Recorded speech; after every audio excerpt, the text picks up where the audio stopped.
Hello जी। स्वागत है आप सबका आपके अपने YouTube channel education wire official पर। आज हम पढ़ रहे हैं दोस्तों हरियाणा जीके का एमसीक्यू की नेक्स्ट क्लास। और ये हमारी जो हरियाणा जीके एमसीक्यू सीरीज चल रही है उसकी 5th क्लास आज हम पढ़ रहे हैं।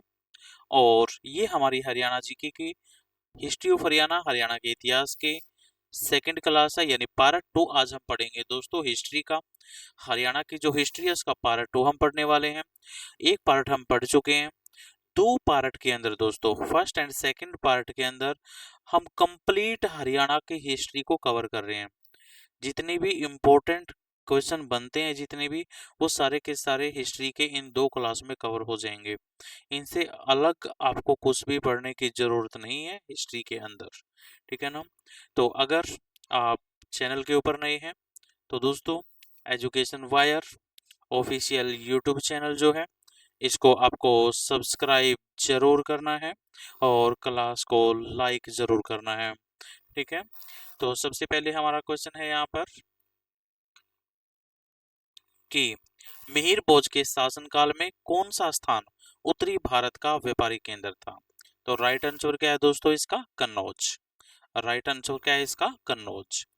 कन्नौज जो है समृद्ध पुरातत्व और सांस्कृतिक विरासत वाले भारत के सबसे प्राचीन स्थानों में से एक है दोस्तों, ठीक है ना। तो जो मिहिर भोज का शासनकाल में तो उत्तरी भारत का जो व्यापारी केंद्र था वो कौन था? कन्नौज था। इसके बाद है नेक्स्ट जो हमारा क्वेश्चन है, ये हम प्रीवियस ईयर क्वेश्चन पढ़ रहे हैं सारे। हरियाणा के रेवाड़ी में जन्म लेने वाले दिल्ली के अंतिम हिंदू शासक कौन थे? हरियाणा के रेवाड़ी में जन्म लेने वाले दिल्ली के अंतिम जो हिंदू शासक थे दोस्तों वो थे सम्राट हेमचंद्र विक्रमादित्य। सम्राट हेमचंद्र विक्रमादित्य, ठीक है ना। इनका जन्म हरियाणा में रेवाड़ी में हुआ था दोस्तों। और जो हेमू है दिल्ली के सिंहासन पर बैठने वाले अंतिम हिंदू राजा थे, ठीक है ना। हेमू जो हेमचंद्र है इन्होंने कुल 22 लड़ाइयां जीती। और कुछ इतिहासकारों ने हेमू को मध्य युग का नेपोलियन भी कहा है। 1556 में अकबर और हेमू की सेनाओं के बीच पानीपत का दूसरा युद्ध हुआ जिसमें अकबर की जीत हुई थी दोस्तों, ठीक है ना। पानीपत का दूसरा युद्ध है वो हुआ था 1556 के अंदर। इसके बाद है नेक्स्ट, महाराजा सूरजमल की पत्नी महारानी किशोरी किससे संबंधित है? तो कहाँ से संबंधित है दोस्तों? फरीदाबाद। तो राइट आंसर है इसका फरीदाबाद, ठीक है ना। तो वह जो महारानी किशोरी देवी है भरतपुर नरेश जो महाराजा सूरजमल की पत्नी थी वह चौधरी कांचीराम की पुत्री थी। महारानी किशोरी हरियाणा के फरीदाबाद से संबंधित थी दोस्तों, ठीक है। इसके बाद है नेक्स्ट क्वेश्चन हमारा, बाबर कालीन राजपूत शासक मोहन सिंह मंडार की रियासत हरियाणा में कहां पर? तो कहां पर दोस्तों? कैथल में। बाबर कालीन राजपूत शासक मोहन सिंह मंडार की जो रियासत है हरियाणा में कहाँ थी? कैथल में थी, ठीक है ना। मोहन सिंह मंडार ने 1530 के आसपास दोस्तों बाबर के खिलाफ विद्रोह किया था, ठीक है। तो इसके बाद है नेक्स्ट, और कैथल का जो प्राचीन नाम है दोस्तों कपिल स्थल, कपिल मुनि की नगरी, हरियाणा की छोटी काशी के नाम से भी कैथल को जाना जाता है। इसके बाद नेक्स्ट नेक्स्ट क्वेश्चन है हमारा यहाँ पर,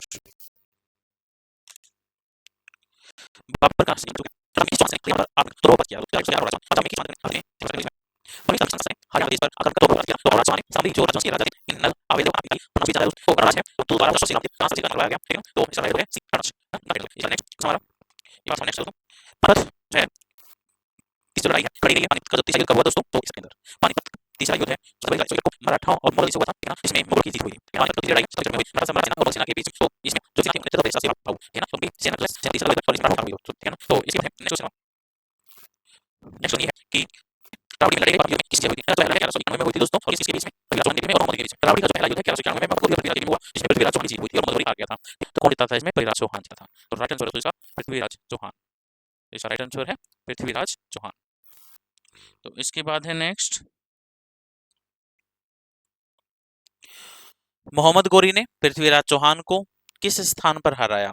तो ये लड़ाई कहाँ पे हुई थी दोस्तों? तरावड़ी के अंदर, तराइन के अंदर।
ठीक है ना। दो लड़ाइयां हुई थी 1191 और 1192 के अंदर। जो त्राइन का युद्ध है 1191 1192 में, दोनों मोहम्मद गोरी और पृथ्वीराज चौहान के बीच ये युद्ध हुए थे। पहले के अंदर पृथ्वीराज चौहान जीता और दूसरे युद्ध यानी 1192 में पृथ्वीराज चौहान हारा और मोहम्मद गोरी दोस्तों इसमें जीत गया था। ठीक है ना। तो इसमें राइट आंसर है इसका डी, त्राइन। ठीक है ना। इसका राइट आंसर है डी। तो इसमें जो मोहम्मद गोरी और पृथ्वीराज चौहान के बीच में 1191 और 1192 में युद्ध हुए, जिनमें एक में पृथ्वीराज जीता और दूसरे में हार गया। इसके बाद है फिरोज शाह तुगलक ने कौन सा शहर बसाया था भाई? आसान सा आंसर है दोस्तों इसका हिसार। तो हिसार जो शहर है, इसकी जो स्थाप इसकी जो स्थापना की है वो फिरोज शाह तुगलक ने की थी। ठीक है ना। तो सन 1354 में। और हिसार एक अरबी शब्द है दोस्तों, जिसका हिसार का अर्थ है किला। ठीक है। और इस टाइम पे हम उस टाइम के इस शहर को जानते हैं हिसार के नाम से। ठीक है ना। तो हिसार ए फिरोजा या दूसरे शब्दों में फिरोज का किला इसको कहा जाता था, जो कि आज के टाइम पे हिसार है दोस्तों। ठीक है ना। तो इसके बाद है नेक्स्ट। और जो हिसार नगर में जो फिरोज शाह तुगलक हैं, उन्होंने अपनी पत्नी गुजरी के लिए गुजरी महल भी बनवाया है, जो आज के टाइम पे आपको देखने को मिल जाएगा। आज के टाइम पे भी वो उपस्थित है। अगर आप हिसार जाते हैं तो गुजरी महल को दोस्तों देख सकते हैं। ठीक है ना। जिसे दिल्ली सल्तनत का ताज भी कहा जाता है। ठीक है। और फिरोज शाह तुगलक जो है, उन्होंने फतेहाबाद व फिरोजाबाद शहरों का भी निर्माण करवाया था। जो फिरोज शाह तुगलक है, उन्होंने हिसार को बसाया, फतेहाबाद को और फिरोजाबाद शहरों का निर्माण इसने करवाया था। ठीक है ना। तो हिसार शहर की जो स्थापना है दोस्तों, तो वो फिरोज का किला यानी फिर हिसार फिरोजा के नाम से हुई थी। ठीक है। तो किसने की थी? फिरोज शाह तुगलक ने। तो इसका नेक्स्ट क्वेश्चन है हमारा, तुगलक शासक फिरोज तुगलक ने हरियाणा प्रदेश के हिसार जिले में कौन सा नगर बसाया? तो इसका राइट आंसर है दोस्तों फतेहाबाद। यानी जो फतेहाबाद है, अब तो अलग डिस्ट्रिक्ट बन चुका है, लेकिन पहले वो किसका हिस्सा हुआ करता था? हिसार का हिस्सा हुआ करता था। और इस शहर को बसाया किसने? फिरोज शाह तुगलक। ठीक है ना। तो इस जगह पर फिरोज शाह तुगलक के पुत्र फतेह खान का जन्म हुआ था दोस्तों। इसी के नाम पर इसी शहर का नाम जो क्या रखा गया? फतेहाबाद पड़ा था। इसके बाद है नेक्स्ट क्वेश्चन है हमारा, इब्राहिम लोदी का मकबरा कहाँ पर है? तो इब्राहिम लोदी का जो मकबरा है दोस्तों, वो पानीपत के अंदर है। ठीक है ना। इब्राहिम लोदी का जो मकबरा है वो कहाँ पर है? पानीपत के अंदर। तो यह मकबरा बुअली शाह कलंदर की दरगाह के बिल्कुल पास में है। और इब्राहिम लोदी जो है लोदी वंश का आखिरी शासक था दोस्तों। पानीपत का जो पहला युद्ध है 1526 को बाबर और लोदी के बीच में हुआ था, जिसमें बाबर जीता और इब्राहिम लोदी की हार हुई। ठीक है ना। और इसी युद्ध में इब्राहिम लोदी मारा गया था। ठीक है ना। मुगल वंश की स्थापना का मार्ग प्रशस्त हो गया था। ठीक है ना। तो इब्राहिम लोदी का जो मकबरा है कहाँ पर है? पानीपत में। नेक्स्ट क्वेश्चन हमारा, अशोक कालीन टोपरा अभिलेख को किसने दिल्ली के फिरोज शाह कोटला में स्थापित किया? तो राइट आंसर क्या है? फिरोज शाह तुगलक ने। दिल्ली सल्तनत का जो सुल्तान है फिरोज शाह तुगलक दोस्तों, ये आंसर करेक्ट होगा।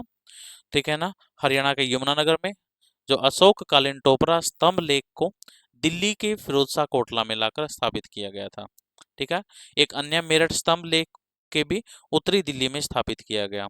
ठीक है। तो इन स्तंभ लेखों को सबसे पहले किसने पढ़ा? जेम्स प्रिंसेप ने पढ़ा था 1837 के अंदर। ठीक है ना। तो जो अशोक कालीन टोपरा अभिलेख है हरियाणा के यमुनानगर जिले में था। दिल्ली के फिरोज शाह कोटला मैदान में स्थापित किया किसने? फिरोज शाह तुगलक ने। ये राइट आंसर है हमारा ए। इसके बाद निम्न में से हरियाणा के किस नगर पर तैमूर ने आक्रमण किया था? तो राइट आंसर क्या है दोस्तों? हिसार के अंदर भी किया, सिरसा में भी और फतेहाबाद, यानी सभी इसके राइट आंसर है। ठीक है ना। जो तैमूरलंग जो तैमूर व तीमर के नाम से भी जाना जाता है, ये 14वीं शताब्दी का एक शासक था दोस्तों, जिसने तैमूरी राजवंश की स्थापना की थी। तैमूर ने हरियाणा के फतेहाबाद, सिरसा, हिसार शहरों पर हमला किया था। इसके बाद नेक्स्ट क्वेश्चन है हमारा, निम्न में से कौन सा गलत है इनमें? तो इन संस्थापक के नाम दिए हैं और शहरों के नाम दिए हैं, तो इनकी स्थापना किसने की है? तो कौन सा जो है गलत है और कौन सा सही है? तो हिसार का संस्थापक कौन है दोस्तों? फिरोज शाह तुगलक का बिल्कुल करेक्ट आंसर है। तो ठीक है ना। सिरसा का संस्थापक जो है राजा सर है, ये भी बिल्कुल सही है। तो इसके बाद फरीदाबाद का शासक कौन है? सॉरी, संस्थापक शेख फरीद। रेवाड़ी का संस्थापक राजा ये है, तो इसमें राइट नारायण यानी बनारस। तो नेक्स्ट क्वेश्चन है हमारा, गुलाम वंश का अंतिम शासक जिसने हरियाणा के जंगल कटवा दी, अत्याचार किए, वह कौन था? तो वो था दोस्तों बलबन।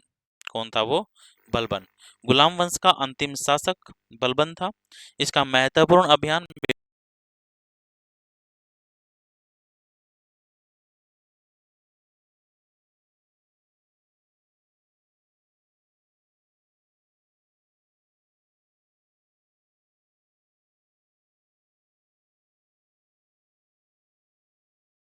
मेवात के लोगों के खिलाफ था दोस्तों, क्योंकि मेवात के लोग दिन दिहाड़े दिल्ली के लोगों को परेशान करते थे।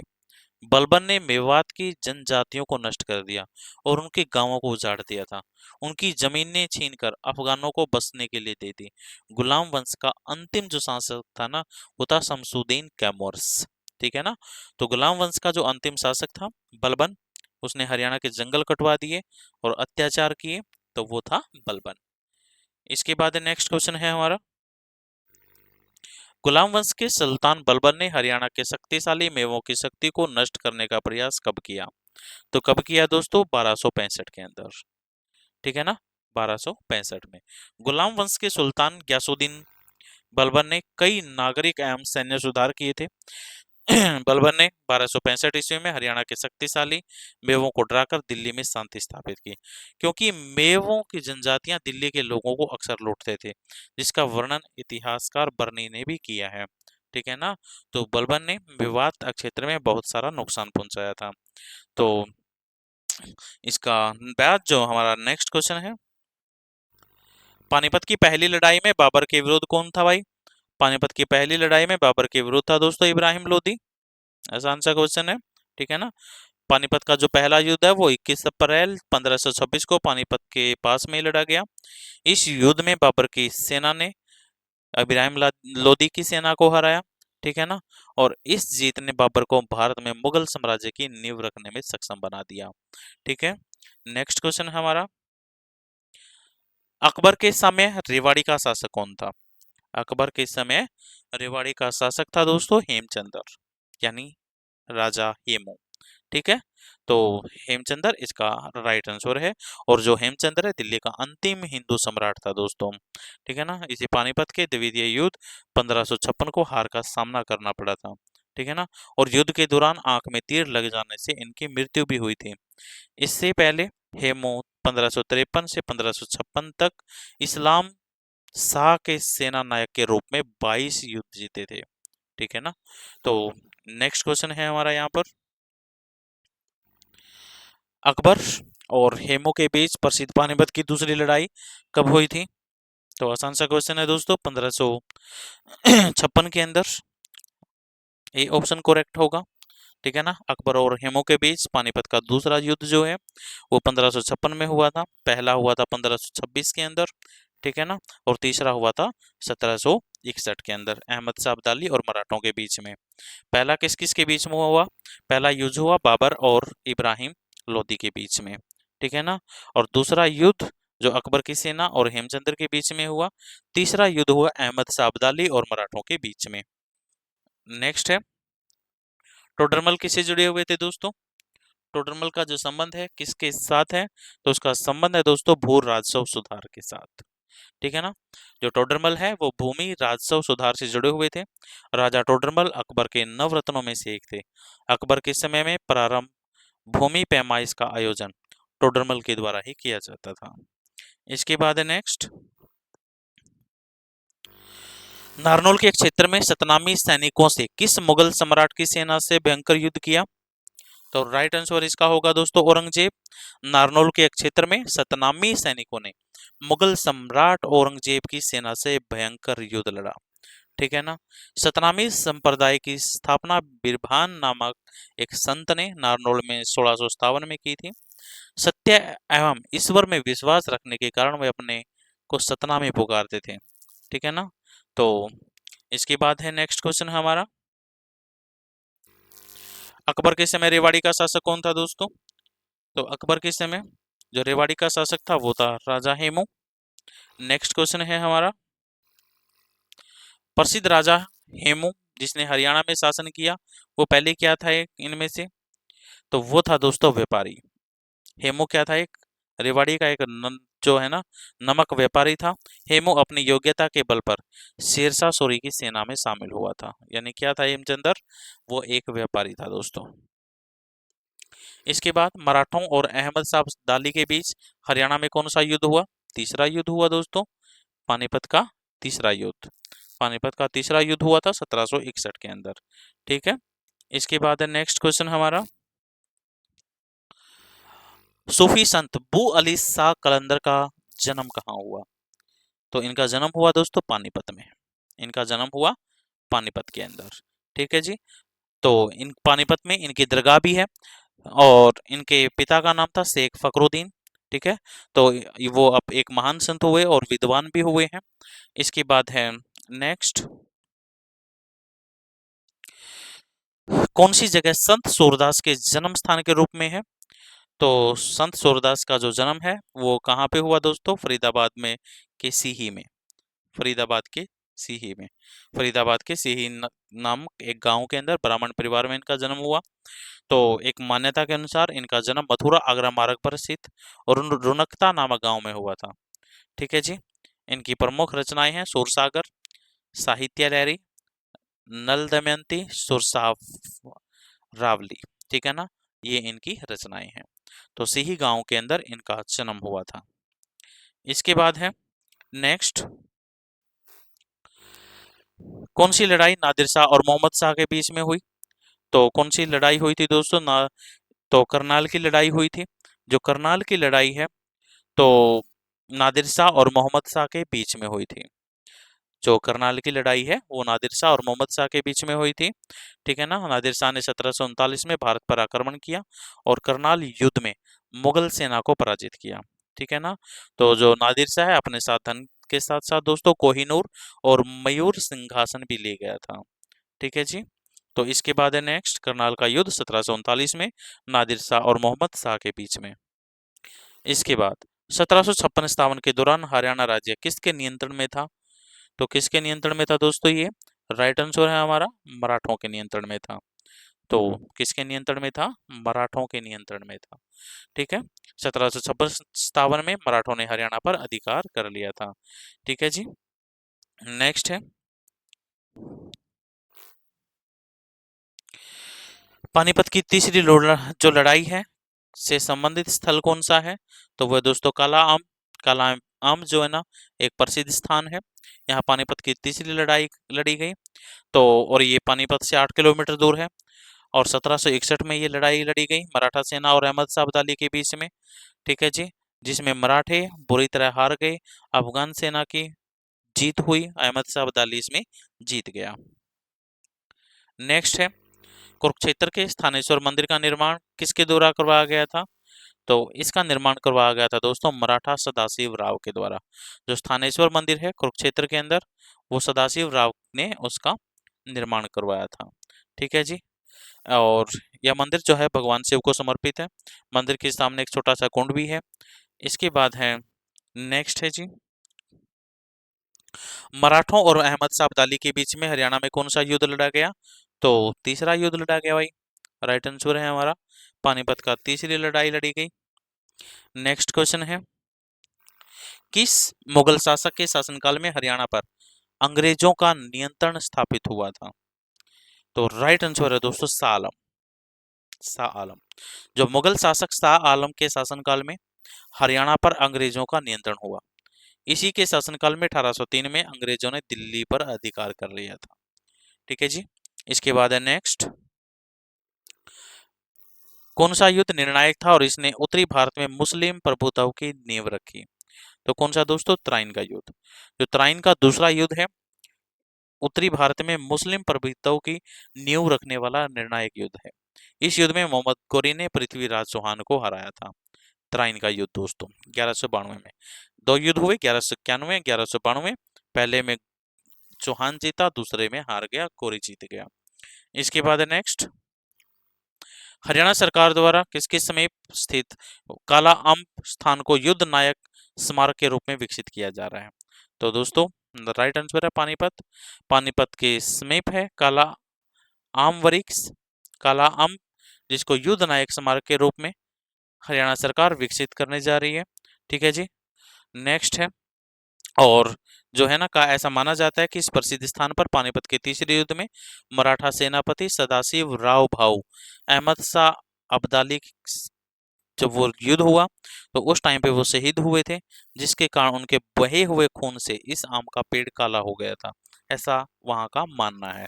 तो पानीपत के समीप जो काला आम स्थान है वहां को युद्ध नायक स्मारक के रूप में विकसित किया जा रहा है। इसके बाद है नेक्स्ट, सन 1761 में लड़ी गई पानीपत की तीसरी लड़ाई, अहमद शाह अब्दाली ने मराठों को हराया। तो इसका राइट आंसर है दोस्तों अफगान बादशाह था। ठीक है ना, जो अहमद शाह अब्दाली है वो कौन था, अफगान बादशाह था जिसने मराठों को हराया था। इसके बाद है नेक्स्ट, किस मुगल शासक के काल में हरियाणा पर अंग्रेजों का नियंत्रण स्थापित हुआ। तो राइट आंसर है दोस्तों शाह आलम के। इसका राइट आंसर है शाह आलम के शासनकाल में। ठीक है। इसके बाद है प्रसिद्ध आयरिश जॉर्ज जिसने हरियाणा पर 1798 में शासन किया, उसका आवास था दोस्तों जहाज कोठी। उसका आवास जहाज कोठी। ठीक है जी। आयरलैंड का जो मूल निवासी और सिरसा तथा रोहतक के बीच के क्षेत्र के बेताज शासक जो है जॉर्ज थॉमस ने अपने निवास के लिए जहाज कोठी का निर्माण करवाया। ठीक है जी। यह अपनी अलग स्थिति के कारण यह समुद्र में एक जहाज की तरह दिखाई देता है, जिसे जहाज कोठी नाम दिया गया दोस्तों। नेक्स्ट है, जींद के राजा गोपाल सिंह करनाल में किस वर्ष बंदी बनाए गए थे। तो इसका राइट आंसर है दोस्तों 1763 में। ठीक है जी। जो 1763 में राजा गोपाल सिंह ने करनाल पर कब्जा कर लिया और 1785 में मराठों ने करनाल में खुद को स्थापित कर लिया। मराठों और सिखों के बीच में झड़पें हुई थी 1795 में। मराठों ने अतः इसे जींद के राजा भाग सिंह से छीन लिया और इसे जॉर्ज थॉमस को सौंप दिया गया। 1763 में जींद के राजा गोपाल सिंह ने करनाल पर कब्जा कर लिया था। ठीक है जी। इसके बाद है नेक्स्ट, जॉर्ज थॉमस ने 1797 में वर्तमान हरियाणा के किस स्थान को अपनी राजधानी बनाया। तो राइट आंसर है दोस्तों हांसी। हांसी जो है हिसार जिले की तहसील है, विधानसभा क्षेत्र है वहां का। तो जो थॉमस ने हांसी को अपनी राजधानी बनाया था, अपना प्रमुख केंद्र बनाया था, तो वहीं बैठकर पूरे इलाके पर इसने शासन किया। इसके बाद नेक्स्ट, 18वीं शताब्दी में आयरिश जॉर्ज थॉमस के द्वारा हरियाणा का कौन सा जिला अधिनिस्थ कर दिया गया। तो राइट आंसर है दोस्तों हिसार। ठीक है जी। तो हरियाणा हिसार जिला अधीनस्थ कर लिया गया। हिसार शहर के पूर्व में स्थित जो जहाज पुल है और जहाज कोठी आज भी महान आयरिश की याद दिलाते हैं। ठीक है ना। तो इसके बाद नेक्स्ट, 1802 में जॉर्ज थॉमस की मृत्यु प्रदेश के किस स्थान पर हुई। तो इसका राइट आंसर है दोस्तों बहरामपुर। जो जॉर्ज थॉमस की जो मृत्यु हुई 1802 में बहरामपुर के में हुई थी। ठीक है ना। तो नेक्स्ट है, तो और जो बहरामपुर कहाँ पे है, बंगाल में है। ठीक है, इसको वहीं पे दफना दिया गया था। इसके बाद है नेक्स्ट क्वेश्चन हमारा, स्वामी दयानंद सरस्वती ने हरियाणा के रेवाड़ी पहुंचने पर सर्वप्रथम क्या प्रारंभ किया। तो क्या प्रारंभ किया दोस्तों, गौशाला। राइट आंसर है डी। जो स्वामी दयानंद सरस्वती ने सर्वप्रथम हरियाणा के रेवाड़ी पहुंचने पर गौशाला की शुरुआत की। 1873 में दयानंद सरस्वती का रेवाड़ी में आगमन हुआ था। 1875 में बंबई में स्वामी विरजानंद की प्रेरणा से आर्य समाज की स्थापना की। ठीक है जी। तो इसका राइट आंसर है गौशाला का निर्माण। तो नेक्स्ट, स्वामी दयानंद सरस्वती ने किसकी स्थापना की थी। तो स्वामी दयानंद सरस्वती ने दोस्तों जो स्थापना की थी वो की थी आर्य समाज की। आर्य समाज की स्थापना स्वामी दयानंद सरस्वती ने की थी। इसके बाद है, और कब की थी, 1875 में। जींद विद्रोह किस वर्ष हुआ था दोस्तों। तो जींद जो विद्रोह हुआ वो हुआ था 1814 में। ईस्ट इंडिया कंपनी के विरुद्ध राजकुमार प्रताप सिंह द्वारा शुरू किया गया था 1814 में। इसका मुख्य कारण 1813 में राजा भाग सिंह लकवाग्रस्त हो जाने के कारण कंपनी ने रानी सोबराई को नियुक्त कर दिया था। ठीक है जी। तो 1814 के अंदर विरोध विद्रोह हुआ था, जींद विद्रोह। नेक्स्ट क्वेश्चन है हमारा, आज का हरियाणा ब्रिटिश शासन के नियंत्रण में वर्ष को आया, कब आया दोस्तों? तो 1803 के अंदर ब्रिटिश शासन के नियंत्रण में आ गया, जो आज के टाइम पे हरियाणा का हिस्सा है। ठीक है ना? तो 1803 में ब्रिटिश ईस्ट इंडिया कंपनी को सौंप दिया गया। 1832 में पश्चिम उत्तर प्रांत को दे दिया गया और 1858 में ये पंजाब का हिस्सा बन गया दोस्तों। याद रखना, 1803 में ईस्ट इंडिया कंपनी के पास था, 1832 में पश्चिम उत्तर प्रांत के पास था और 1858 में ये पंजाब का हिस्सा बन गया। ठीक है ना? इसके बाद नेक्स्ट नेक्स्ट क्वेश्चन है हमारा,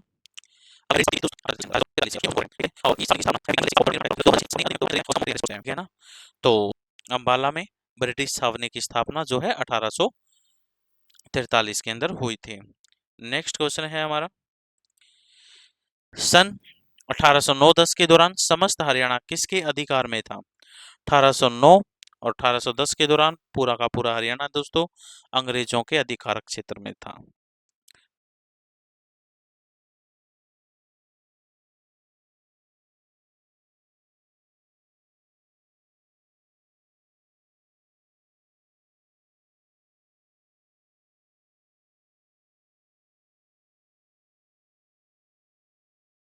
ठीक है ना?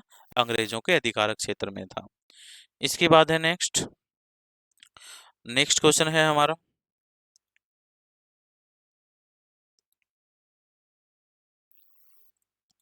राव तुलाराम ने राव गोपाल देव और राव धन सिंह के साथ हीरों को कहाँ एकत्रित किया और 1857 में अंग्रेजों के साथ युद्ध किया?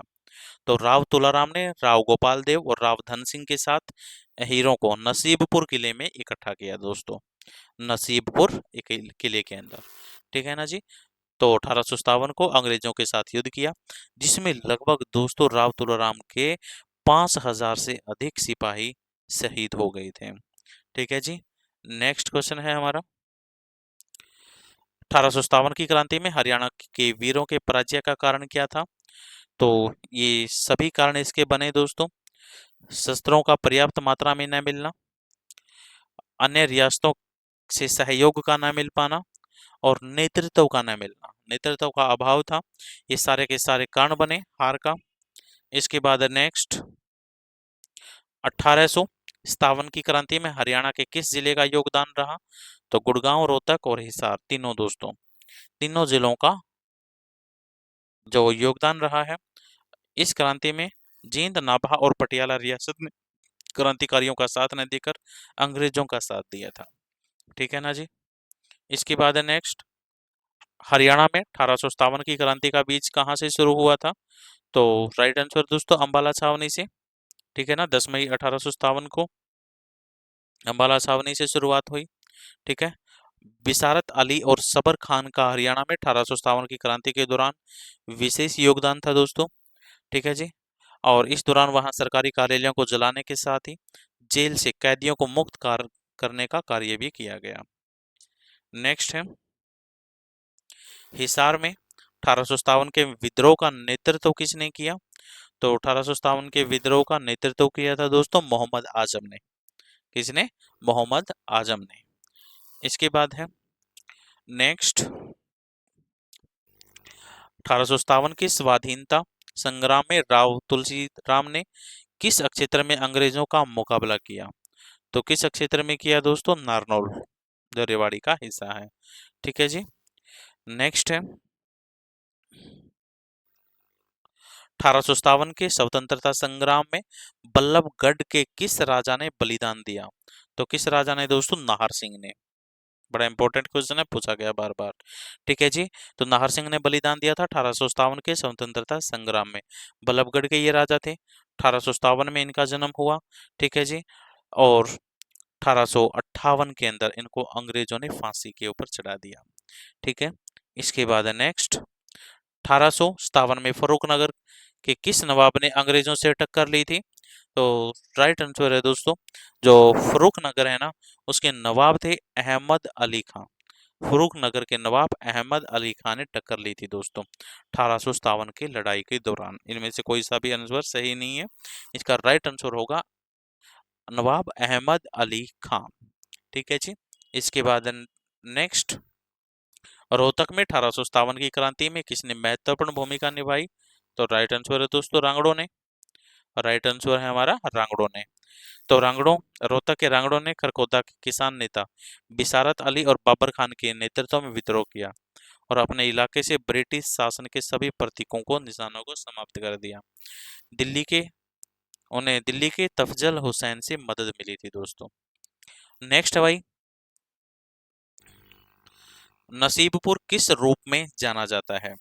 तो नसीबपुर यानी नारनौल किस रूप में जाना जाता है? 1857 की क्रांति के लिए जाना जाता है। ठीक है जी। नारनौल की लड़ाई, जिसे नसीबपुर का युद्ध भी कहा जाता है। ठीक है जी। जो 1857 को 16 नवंबर अंग्रेजों और भारतीयों के बीच में हुआ था। ब्रिटिश सरकार ने अपने 700 सैनिकों के साथ कमांडर कर्नल गैरार्ड व कैप्टन वालेस को खो दिया था इस युद्ध में।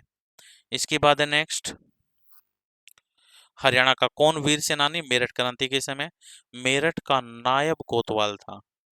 तो कौन था दोस्तों? वो था राव कृष्ण गोपाल। वीर सेनानी मेरठ की क्रांति के समय मेरठ शहर के नायब कोतवाल थे। ठीक है जी। इसके बाद है नेक्स्ट, प्रथम स्वाधीनता संग्राम में बल्लभगढ़ के किस राजा ने दिल्ली में क्रांतिकारी सेनाओं का नेतृत्व किया? तो इसका राइट आंसर है दोस्तों राजा नाहर सिंह। राजा नाहर सिंह 1857 की क्रांति का इन्होंने नेतृत्व किया था। राजा नाहर सिंह ब्रिटिश सेनाओं से दिल्ली की सीमाओं की 120 से अधिक दिनों तक रक्षा की थी। ठीक है। और ब्रिटिश हुकूमत ने नाहर सिंह को विश्वासघात से पकड़ा और दिल्ली में चांदनी चौक में फांसी पर लटका दिया था दोस्तों। इसके बाद है नेक्स्ट, 1857 के स्वतंत्रता संग्राम में बल्लभगढ़ के किस राजा ने बलिदान दिया था? तो किस राजा ने दोस्तों? नाहर सिंह ने। जो भी हमने क्वेश्चन पढ़ा है, लास्ट क्वेश्चन, इनको फांसी देती थी दिल्ली के अंदर। इसके बाद नेक्स्ट, 1857 के विद्रोह के बाद हरियाणा को किसके साथ मिला दिया गया था दोस्तों? पंजाब का हिस्सा। 1857 के विद्रोह के बाद 1858 में जो है हरियाणा पंजाब का हिस्सा बन गया था। इसके बाद है नेक्स्ट, देशी रियासतों में लोगों के संगठनों द्वारा चले राष्ट्रीय आंदोलन को क्या कहते थे? तो क्या कहते थे दोस्तों? प्रजामंडल आंदोलन।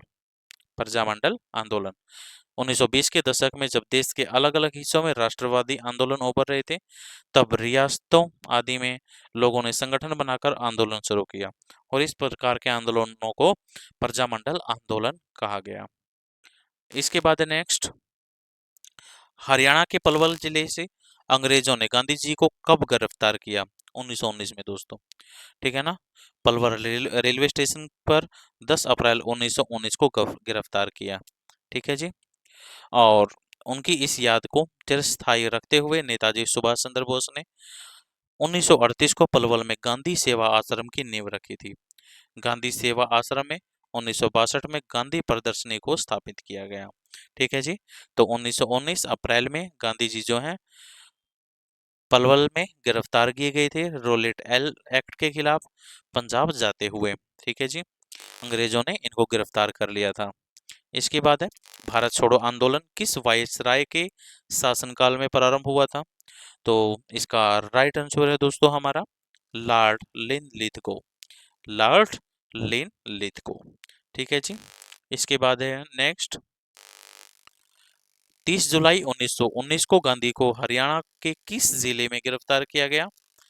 पहले गिरफ्तार किया गया था इनको पलवल से, इसके बाद दूसरी बार दोस्तों 30 जुलाई 1919 को हिसार से गिरफ्तार किया गया। ठीक है जी। नेक्स्ट है, जलियांवाला बाग कांड के बाद अंग्रेजों का हरियाणा के प्रति दृष्टिकोण कैसा था? तो इसका राइट आंसर है दोस्तों जनता के ऊपर उन्होंने बेहद ज्यादा अत्याचार किए। ठीक है ना। 13 अप्रैल 1919 को रोलेट एक्ट के विरोध में वैसाखी के दिन अमृतसर के जलियांवाला बाग में दोस्तों एक सभा बुलाई गई थी, जहां जनरल एडवर्ड हैरी डाइट ने निहत्थे शांतिपूर्ण भीड़ पर गोलियां चलाकर 1000 के आसपास लोगों की हत्या करवा दी। ठीक है जी। इसके बाद है नेक्स्ट क्वेश्चन है हमारा, असहयोग आंदोलन के प्रमुख नेता हरियाणा में कौन थे? तो राइट आंसर है दोस्तों लाला लाजपत राय। राइट आंसर है हमारा लाला लाजपत राय। इसके बाद है नेक्स्ट, हरियाणा में असहयोग आंदोलन किस वर्ष शुरू हुआ दोस्तों? तो इसका राइट आंसर है हमारा 1920 में। हरियाणा के अंदर असहयोग आंदोलन 1920 में शुरू हुआ। ठीक है जी। और 5 फरवरी 1922 को चोरा चोरी की घटना के बाद इसको वापस ले लिया गया। ठीक है।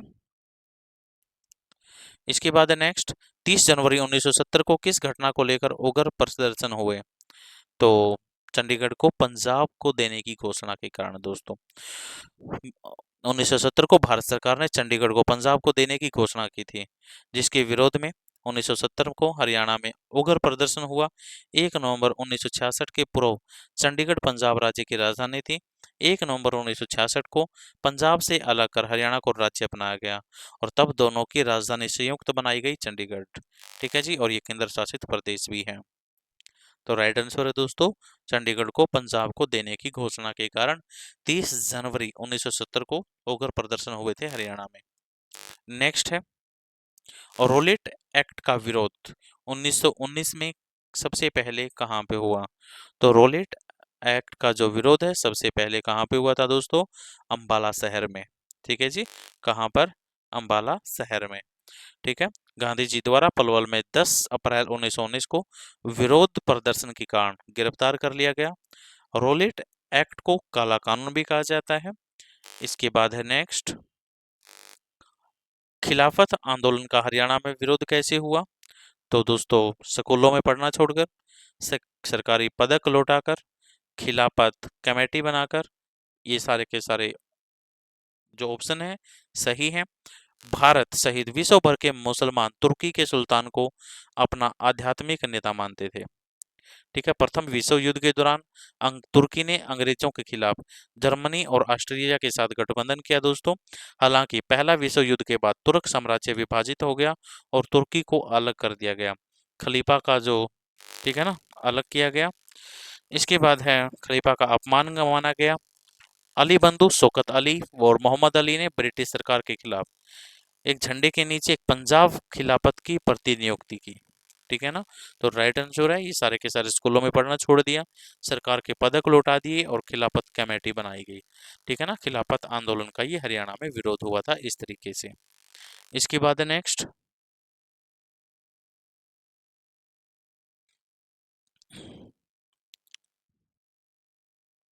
नेक्स्ट क्वेश्चन है हमारा, भारत छोड़ो आंदोलन में भाग लेने के लिए किसे गिरफ्तार किया गया था? तो राइट आंसर है दोस्तों इसका चौधरी देवीलाल को। ताऊ के नाम से प्रसिद्ध हरियाणा के पूर्व मुख्यमंत्री और देश के उप प्रधानमंत्री चौधरी देवीलाल आजादी के 1947 भारतीय स्वतंत्रता संग्राम में सक्रिय इन्होंने भाग लिया। स्वतंत्रता आंदोलन के दौरान 8 अक्टूबर 1930 को वे 1 साल के लिए जेल भी गए, हिसार जेल। भारत छोड़ो आंदोलन के दौरान भी वे एक बार पुनः 2 वर्ष के लिए 5 अक्टूबर 1942 में जेल भेजे गए। 2001 में उनकी दोस्तों मृत्यु हो गई। इसके बाद है नेक्स्ट, गांधी जी को पलवल रेलवे स्टेशन से किस दिन गिरफ्तार किया गया? तो 10 अप्रैल दोस्तों 1919 को इनको गिरफ्तार किया गया। ठीक है। इसके बाद है नेक्स्ट, हरियाणा में होम रूल आंदोलन के प्रचार का श्रेय किसको जाता है? तो इस क्वेश्चन का राइट आंसर है दोस्तों नेकीराम शर्मा को। ठीक है ना। तो नेकीराम शर्मा को जाता है। इसके बाद है नेक्स्ट क्वेश्चन है हमारा, हरियाणा में यूनियनिस्ट पार्टी की पहुंच के विस्तार के लिए 1923 में फजल ए हुसैन के साथ मिलकर किसने जमींदार लीग की स्थापना की थी दोस्तों? तो राइट आंसर है सर छोटू राम ने। ठीक है ना। 1923 में फजल ए हुसैन के साथ मिलकर सर छोटू राम ने जमींदार लीग की स्थापना की थी, जो मुस्लिम, हिंदू और सिख कृषकों का एक गठबंधन था। नेक्स्ट है, हरियाणा के किस जिले से लाला लाजपत राय ने स्वदेशी आंदोलन में भाग लिया? तो किस जिले से दोस्तों? राइट आंसर है इसका हिसार। हिसार जिले से लाला लाजपत राय ने स्वदेशी आंदोलन में भाग लिया। ठीक है, स्वदेशी आंदोलन 1905 में बंगाल विभाजन के विरुद्ध स्वरूप शुरू हुआ था। इसके बाद नेक्स्ट क्वेश्चन है हमारा, लाला लाजपत राय ने हिसार से किस आंदोलन में सक्रिय रूप से भाग लिया दोस्तों? तो इसका राइट आंसर है हमारा स्वदेशी आंदोलन। इसके बाद नेक्स्ट, 1888 में इलाहाबाद में आयोजित हुए कांग्रेस के चौथे अधिवेशन में किस महत्वपूर्ण राष्ट्रीय नेता ने जिला हिसार के प्रतिनिधि के रूप में भाग लिया? तो राइट आंसर है दोस्तों इसका भी लाला लाजपत राय। लाला लाजपत राय ने हिसार के प्रतिनिधि के रूप में भाग लिया था। ठीक है, इन्होंने कुछ समय हरियाणा के रोहतक और हिसार शहरों में वकालत की थी। नेक्स्ट है, मार्च 1967 को हरियाणा के प्रथम गैर कांग्रेसी मुख्यमंत्री कौन बने दोस्तों? तो गैर कांग्रेसी मुख्यमंत्री बनने वाले पहले व्यक्ति थे राव वीरेंद्र सिंह। राव वीरेंद्र सिंह, ठीक है ना। ये विशाल हरियाणा पार्टी के प्रतिनिधि थे। इनका कार्यकाल 24 मार्च 1967 से 2 नवंबर 1967 तक रहा। ठीक है जी। इसके बाद है नेक्स्ट, पंडित नेकीराम शर्मा ने अपनी राष्ट्रवादी गतिविधियों को हरियाणा के किस क्षेत्र में केंद्रित किया? राइट आंसर है दोस्तों इसका रोहतक। रोहतक इसका राइट आंसर है। ठीक है जी। अंग्रेजों के प्रति विरोध की भावना रखने वाले शर्मा जी एक समय अंग्रेजों से लड़ने के लिए बम बनाकर हिंसात्मक तरीके को अपनाया था इन्होंने, लेकिन इस कार्य को अंजाम देने के लिए कलकत्ता पहुंचे, जहां इनकी मुलाकात सुरेंद्र नाथ बनर्जी से हुई। ठीक है, महात्मा गांधी के आह्वान पर उन्हें 1921 में असहयोग आंदोलन के दौरान गिरफ्तार कर लिया गया। ठीक है जी। तो जितने भी आज हम क्वेश्चन पढ़ रहे हैं दोस्तों, ये हरियाणा की हिस्ट्री के क्वेश्चन पढ़ रहे हैं और हिस्ट्री ऑफ हरियाणा की सेकंड क्लास है, पार्ट सेकंड हम पढ़ रहे हैं।